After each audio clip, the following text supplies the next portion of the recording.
what are some other activities that you would recommend that people can look into if they want to build their brain in the most effective way possible? But again, people that are 45, 35 are often working full time. They have kids and stuff like that. So like, what can they do based on their lifestyle, so it actually makes sense for them? You know what I mean? I love that. Yeah. I'm going to give you a non-answer. And I will give you two non-answers. The first is a joke, but half true. We just signed a book deal for an answer to this. So that's coming by 2027. Okay. So the curiosity. Yeah. You can send it to me. I'll link it down below. Thank you. Yeah. No, we're not live with it yet. No problem. But so that book is coming. Okay. Yeah. That I'm just setting up my own like presence online to push it because, there are answers to this. I'll give you the other non-answer, which fundamentally actually is the biggest thing that actually would transform someone's lives if they did it, but it doesn't give you a direct answer. And then I can give you a couple of points after that. I think, as I've reflected on, like after more than a decade of teaching adults and undergrads and, everything from Sunday school back in the day, like there's nothing as powerful in changing an individual as being envious of someone else if you do it the right way. So let's start there. That's right. So like what I recommend, and as I teach my leadership class, the first discussion is let's weaponize your envy. Let's look at someone who you want to become. And I mean envy, not in the green in the face, like I want the money they have, but from the perspective of that life that individual lived. It could be Marcus Aurelius. Like they don't have to be here anymore. It could be Rockefeller. It could be your father, your mother, your sister, your professor. It could be anyone. But look at them. And if you feel in your heart that, hey, like that person has a thing I want, listen really carefully. Because sometimes envy is actually one of the most important signals in our body. It shows, like if you listen to it carefully, sometimes it does tell you that there's an identity that someone else has that I would want to have. And if you start listening, if you start pulling on that thread and you start exploring that goal at the identity level, my God, like that's where transformation happens, right? So, so some of the things that I'm pulling off from here, if you listen to people who have kicked, for example, drug habits. So Charlie Sheen was recently on a podcast and he talked about how he was in the back of the car, or he was being driven to a car with his daughter in the back, and they were going to the barber shop or the hairdresser, and he sees how his daughter is looking at him. And at that moment, he explains, I think it was Joe Rogan, that essentially like he saw a version of a man that he no longer wants to become, right? So, and he knew that there's another version of him, another identity that he needs to build. You hear this time and time and again, like when people do heroic things, they drop smoking, they go too far, they break their identity they want to have. So this happens by accident to a lot of people in addiction and in big parts of desperation. Like Scott Galloway talks about how he was broke in his 40s and he no longer wanted to be that man. The thing that we don't pick up from that message is that we can flip it around. So I said, we can use envy. We can look at Professor Galloway and say, hey, I want what he has. I don't want to be him, but I want to be in a position to have some of the things, the influence or the money, whatever it is that, comes from it. And then you can look at him and say, well, that's my goal. There's one mistake you can make, which is looking at just having the thing they have. And there's one part, like, again, there's a cheat code, which is looking at the identity they embody. And if you find yourself gravitating towards the identity part, that's where you motivate yourself to do absolute greatness. And so that's the non-answer is like, first, let's be serious. Like, is there anyone who you think is intelligent at an identity level, right? And is there someone you think, for me, it's Richard Feynman. I just love how he explains incredibly complex things like quantum mechanics, like the things that I barely understand even after he's explained it to me. He explains it with counting beams, like this one of the Feynman integrals, right? In his book QAD, he explains it like to a 5-year-old.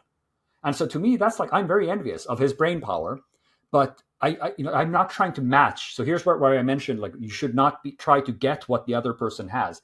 I'm not trying to become someone who gets to write a book about quantum mechanics. That's not in my brain. But I can take on the identity of Feynman in a most positive way and try to, for example, be as smart as I can so I can explain something simple.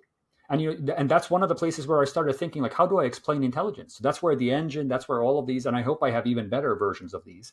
And so that to me, as I said, it feels like a non-answer, but you truly do that.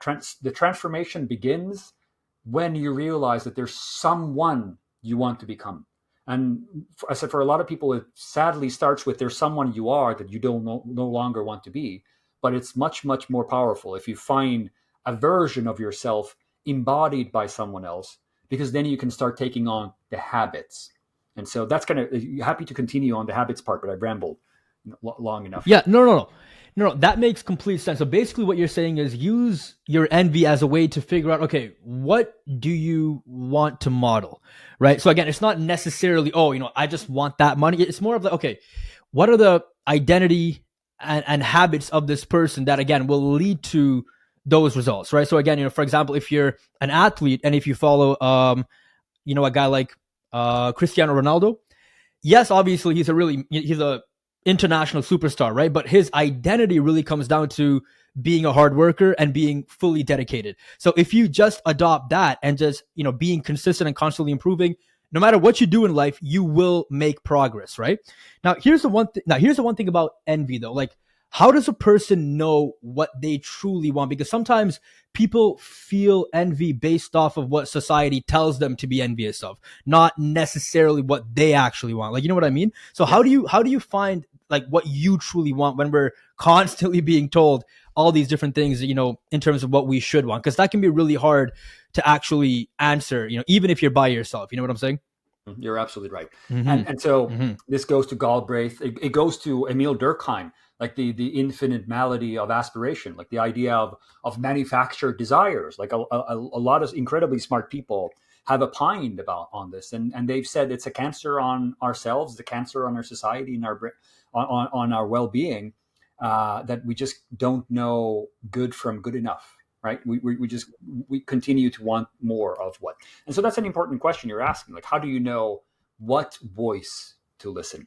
And I can only speak to how the voices sound in my head, right? But so, first of all, the version I've started listening to is more persistent, but it is more quiet, right? So it's not the loud hell, like someone won the lottery, someone got a job I wanted, like that to me, at least in my body, it swells up, and that envy is kind of a rush. It's like like my goodness.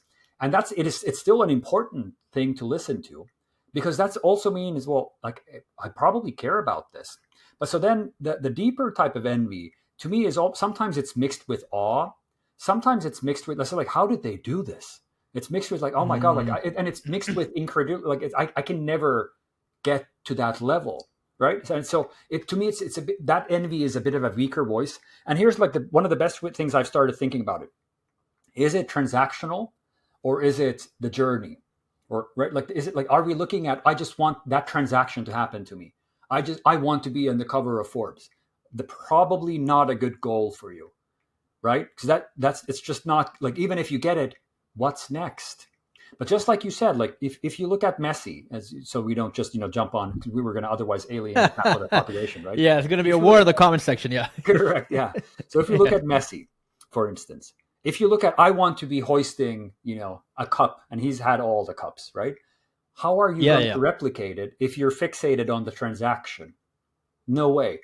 Because again, what we didn't see is how many hours he has put into it. Yes, I will never have his muscle type. I'll never have the ability he has naturally. But if I care about getting the best version of what he has for me, then I better do what he did, not just try to emulate the transaction. And a lot of people jump, and a lot of the envy comes out of the transaction, right? And so, for example, like, one way of you can think of it is like, do you want to become Messi, who just lifted the cup, or do you want to be the type of a person who could lift the cup in whatever profession you are, right? So that's kind of how you start getting at that identity level, because you could be the Messi of X, you could be the Messi of podcasting, you could be the Messi of picking trash off the street. And it just means, usually, if you look at what drives super performers in my own research: commitment, consistency, ambition, and you kind of mentioned this, delusion. I love how you said it. Like, a Yeah. lot of You smart have to. people can't delude themselves, because they start thinking of probabilities as the defined future. If it's 99% of startups fail, you know what? One of them is still going to make it. And I can tell you, it's the one startup that didn't take the probabilities as the only way forward. And so a lot of smart people will be too realistic. They'll be defeated by themselves. They become the gatekeeper because they look at an identity, they look at a transaction and say, well, it's not likely that'll ever happen to me. And so then they do nothing. And if you do nothing, well, that's, I mean, Messi, obviously, or Ronaldo, anyone you admire, they did a hell of a lot of something. And again, it's pretty clear what they did. So it's that we can backtrace. And so that's how you start weaponizing your envy. Like, you have these conversations with yourself. But I'm sure, like, for each of us, envy will sometimes, like you said, it has false signals. It says, for example, one of the most consistent ones is, I need more money, right? Like it's a signal that we all get when we see a rich person. It's like, oh, hell, I need more money. And I would rather make you a person who would be able of making a lot of money, right? Like, I would, if that's the identity you want, sure. But I would never coach my students or mentor anyone, an executive, to say, let's go for money, because that's just a hollow, very empty motivation for anyone to have. Absolutely. Yeah. So that honestly is such an interesting answer, because like what you're saying is, use the envy based off of what you find amazing in that person's, skill set, what they've actually created, their excellence, and then you can try and model that. Obviously, again, for me, I'm a huge sports fan. So, like, I speak in sports terms, right? If you look at Cristiano Ronaldo, you can try and reach that level of excellence in whatever industry that you're a part of, and try and reach that greatness, rather than just, as you mentioned, talk about the money. I mean, of course, there's nothing wrong with wanting to be financially free, because, we all want to survive, we all want to thrive. But as you're talking about, it's much more interesting, and it'll lead to more growth when you want to model someone's skill-based excellence and what they've created. And while you do that, your brain will constantly grow as well, which is such an interesting angle. Like, no one I've spoken to has actually answered that question like that. So that's really interesting.